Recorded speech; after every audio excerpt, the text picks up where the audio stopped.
Bueno, usted es David Sánchez Pérez Castejón, ¿verdad? Sí, es. David, le voy a tomar declaración como investigado. David Sánchez Pérez Castejón, el hermano del presidente del gobierno, se va a sentar en el banquillo de los acusados. Va a ir a juicio por prevaricación y tráfico de influencias con otras 11 personas, entre ellas el actual líder del PSOE en Extremadura. De fondo, como te puedes imaginar, está la sombra de si su puesto como alto cargo de la Diputación de Badajoz se creó específicamente para él por su parentesco con Pedro Sánchez. Soy Javier Atard y hoy es miércoles, es 24 de septiembre. El Mundo al Día, un podcast del Mundo. Vamos directamente a analizar este caso. Mi compañero David Vigario es periodista del Mundo en Extremadura. David, ¿qué tal? Bienvenido. ¿Qué tal? Muy bien, Javier. Encantado de estar aquí. Esta historia la conoces además bastante bien, la has seguido desde el principio y la has ido contando aquí además en El Mundo al Día. Tu tocayo, David Sánchez, se va a sentar en el banquillo después de que la audiencia de Badajoz, ratificando además la decisión de la juez instructora Beatriz Viedma, haya desestimado todos los recursos de los investigados, entre ellos el del propio David Sánchez. La pregunta que cualquier persona se puede hacer en este momento es ¿cómo ha acabado David Sánchez en el banquillo? Así que vamos con el contexto. El hermano del presidente del gobierno se dedicaba a la música, estaba sin trabajo después de una aventura en Rusia, y él explica que casi de casualidad o de casualidad directamente buscando en Google, se encontró con una oferta laboral de la Diputación de Badajoz. Hace las pruebas y consigue la plaza de coordinador de las actividades de los conservatorios de Badajoz en 2017. Es cuando consigue esa plaza. Hay 2 conservatorios en Badajoz. Luego, en 2022, el puesto se convirtió en el de jefe de la Oficina de Artes Escénicas. Y claro, aquí la cuestión clave de este caso es si ese puesto se creó para él básicamente por ser quien era. La jueza de instrucción Beatriz Viedma está convencida de que así fue. ¿Y por qué? Porque durante más de un año de investigación ha llegado a una serie de conclusiones claras. La primera, el puesto no existía o había existido muchos años antes, pero era ocupado por una persona funcionaria que se jubiló y ese puesto, que era de coordinar las actividades musicales de 2 conservatorios, pues no había estado en uso durante mucho tiempo y de repente se crea de la nada. Ese es el primer dato. El segundo dato, la urgencia de la convocatoria. La plaza se saca en octubre, pero luego lo que es el concurso en sí, las bases no se crean hasta mayo del año siguiente. Se crean en octubre de 2016, pero no se sacan hasta mayo de 2017, coincidiendo con el ascenso de Pedro Sánchez a la segunda vez que era secretario general, porque la primera, como todos recordemos, pues fue expulsado del propio PSOE. Esos son 2 datos claros que evidencia, según Beatriz Viedma, de que el puesto fue creado ad hoc, fundamentalmente porque, según los propios directores de los conservatorios, había otras necesidades, muchas, antes que crear un puesto de alto cargo directivo. Lo que se presupone o hay indicios de que se le ha dado a usted como un trato de favor tanto en la creación de la plaza como en la adjudicación y sobre todo una vez que usted ya ha tomado posesión del puesto. Así lo explicaba la propia jueza el día de la declaración de David Sánchez. Aquí existen una serie de indicios. Pongo algunos ejemplos. El alquiler de una vivienda por parte de David Sánchez antes de que se hiciera público la adjudicación de la plaza para él, el uso del término hermanísimo en unos correos electrónicos antes de conocerse quiénes eran los propios candidatos a ocupar ese puesto, o que antes de saber las bases de la convocatoria, el implicado, David Sánchez, diera por hecho ya que el puesto era para él. Es más, es que la jueza apuntaba incluso que, teniendo conocimiento previo David Sánchez de la creación de la plaza para él, se presentó e hizo la entrevista para simular legalidad en este procedimiento y que durante el tiempo que estuvo en el cargo, David Sánchez utilizó su influencia para obtener beneficios. Beneficios como no tener que acudir diariamente a un despacho y dedicarse a la ópera, a lo que le gustaba, y contratar también a un ayudante cuyo puesto habría sido creado para esa persona en concreto también. Estos son algunos de los indicios, pero hay otros. En primer lugar, la valoración de las propuestas. Se presentaron varios candidatos. Él saca 95 puntos. En todo ese examen tiene una calificación de 10, salvo en uno, porque otorgaban a aquellas personas que habían hecho un máster y él no presentó ninguno. El resto de notas fue un 10. Una de las personas que se presentó y que pasó ese examen, ese control, en sede judicial, en la instrucción, dijo que a ella no le realizaron preguntas a los examinadores, que actuaron con absoluta indiferencia ante ella y que ella le tuvo que decir, bueno, he venido aquí a responder una serie de preguntas y le dijeron, levántese y márchese. Hay correos electrónicos entre los altos cargos de la Diputación el mismo día que se sacan las bases, en mayo de 2017, donde ya los correos electrónicos, incluso entre ellos mismos, lo titulan hermanísimo. Esas son dos pruebas fundamentales.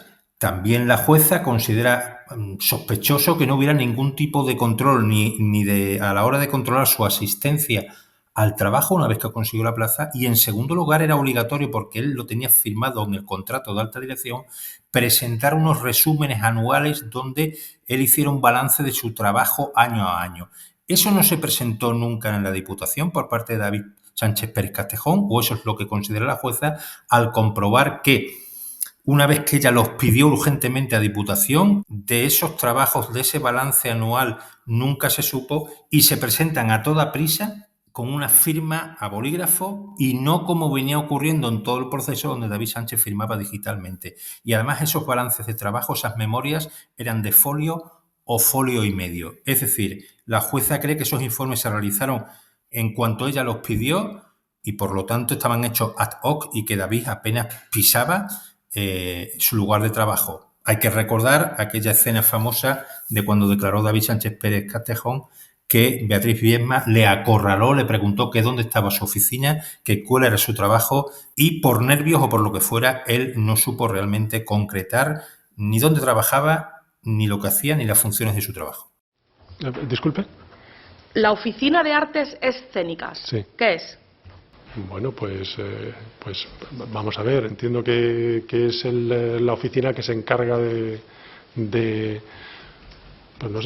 las artes escénicas. Es que se lo pregunto porque en los organigramas de la Diputación, bueno, y su puesto actualmente se denomina jefe de la Oficina de Artes Escénicas. No podemos olvidarnos de la Entonces, cuestión más importante en este caso, que es la influencia de Pedro Sánchez. La audiencia de Badajoz apoya que el puesto en la Diputación se creó a petición de personas del entorno de David Sánchez, algo a lo que, por cierto, ya había aludido la propia jueza Viedma.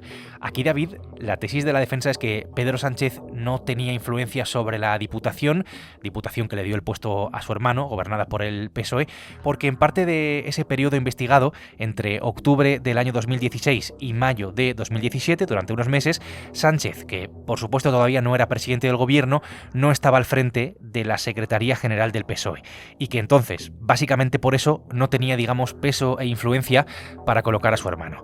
Pero lo cierto es que los vínculos de Pedro Sánchez con las personas que están directamente implicadas en la creación del puesto para su hermano son muy, muy claros.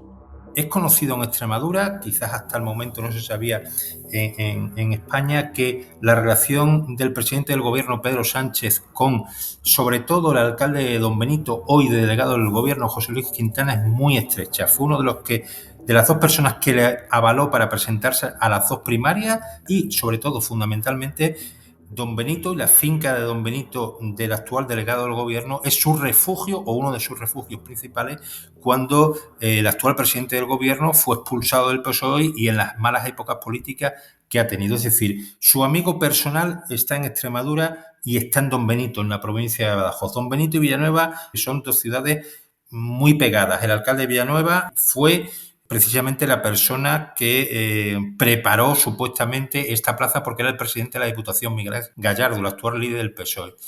Y donde empezó las primarias Pedro Sánchez, el kilómetro cero, su primera etapa y donde empezó a coger impulso fue en Extremadura y fue en la provincia de Badajoz y fue en Don Benito. Allí le dijo al ex portavoz del PSOE en Badajoz, y este lo declaró en sede judicial y está imputado, o sea que debía de decir la verdad y al parecer la dijo en sede judicial, que Pedro Sánchez iba diciendo al finalizar los mítines: mi hermano es músico, y por entonces el hermano estaba en paro. El hermano del presidente va a ser juzgado por la creación en 2016 de una plaza a medida como coordinador de las actividades de los conservatorios de Badajoz, que se le adjudicó un tiempo después, en 2017, que después fue incluso adaptada a sus necesidades y que se vio acompañada por el fichaje de una persona de su confianza, un ex asesor de Moncloa, que también se va a sentar en el banquillo de los acusados. Junto a ellos, Miguel Ángel Gallardo. Que vayamos o no a juicio, siempre he defendido la legalidad. Es el líder del PSOE en Extremadura, al que acabas de citar, David, con un papel clave en la creación del puesto para el Hermanísimo, porque era el presidente de la Diputación. Gallardo ha tenido una actuación además muy burda en todo este caso, porque intentó maniobrar para blindarse ante la justicia, hizo dimitir a varios diputados y compañeros de partido para entrar en la Asamblea de Extremadura y conseguir un aforamiento, algo que la justicia tumbó por fraude de ley. Él en sede judicial hasta negó que conociera que el presidente del gobierno tuviera un hermano. Eso dijo exactamente en sede judicial. Hay evidencias que pueden demostrar otra cosa. Insisto, los correos electrónicos, por cierto, cuando la UCO entró a registrar tanto la Diputación de Badajoz como la Alcaldía de Villanueva de la Serena, la mayoría de correos electrónicos de Miguel Ángel Gallardo estaban desaparecidos o no pudieron ser encontrados. Claro, él era el presidente de la Diputación y evidentemente, como dice la jueza Beatriz Viedma, el máximo responsable de la creación de esa plaza. Quien viva en Extremadura sabe que la utilización de las instituciones durante décadas ha sido una nota común y más en las diputaciones. En la Diputación de Badajoz todo el mundo sabe que han entrado muchísima gente a dedo. No sería de extrañar que para precisamente cumplir con tu jefe supremo, valga la expresión en este caso, tu líder nacional, tu secretario general del partido y el que tenía muchas papeletas para volver. Y en aquellos días además se aceleró el proceso, como te he dicho, cuando arrancó las primarias y de hecho ya el examen, el supuesto examen y la valoración ya se realiza cuando Pedro Sánchez ya toma posesión como secretario general y se acelera el puesto de la plaza y el concurso, pues blanco y en botella. La razón de que se investigue, David, que esto también se lo quería yo explicar personalmente, porque se ha dicho mucho lo del asentismo, lo del control de su despacho. Aquí en todo esto nos falta todavía analizar el papel de la jueza Beatriz Viedma, que es la que ha instruido el caso y que ha sido blanco continuo de las críticas, como parte de esa estrategia impulsada por el presidente del gobierno de señalar directamente a los jueces. Ya sabes, eso de que los jueces hacen política. Ahora lo que vemos es como 4 jueces de la audiencia de Badajoz han avalado las tesis de la jueza Viedma, David, que lo ha tenido, digamos, todo en contra durante todo este tiempo. Pues mira, yo solo te puedo describir una cosa. Ha sufrido muchas presiones que ha tenido la Fiscalía en contra casi desde el primer momento. Y con todo en contra, también se la investigó por parte de la famosa fontanera del PSOE. También te digo que las defensas de la mayoría de los imputados, 11, creían que esto se iba a resolver y que esto no iba a dar más de sí. Y ha sido su empeño, su diligencia, su trabajo y rastreando y mandando a la UCO y es la persona fundamental contra viento y marea. Han intentado desprestigiar, han intentado manchar su carrera, han intentado buscarle todo tipo de confabulaciones. Siempre se ha apelado a que esto todo era un contubernio de la ultraderecha. También te quiero decir que la primera denuncia mediática sobre el concurso y sobre la adjudicación de la plaza, año 2017, es Podemos. Por eso digo que ella ha tenido un trabajo de mucha presión con la Fiscalía en contra y al final todos los recursos han sido avalados por la Audiencia Provincial y por el Tribunal Superior de Justicia de Extremadura, desmontando pues esa defensa, sobre todo de los políticos que están metidos en el caso, de que esto era solo motivaciones políticas de la ultraderecha que querían acabar. Bueno, hoy mismo lo ha dicho el propio Miguel Ángel Gallardo, que no va, él dice que no va este caso contra él, sino contra el PSOE en general, o que es una causa abierta contra el presidente del gobierno. Y con todo lo que sabemos, David, ¿cómo pinta el juicio para David Sánchez?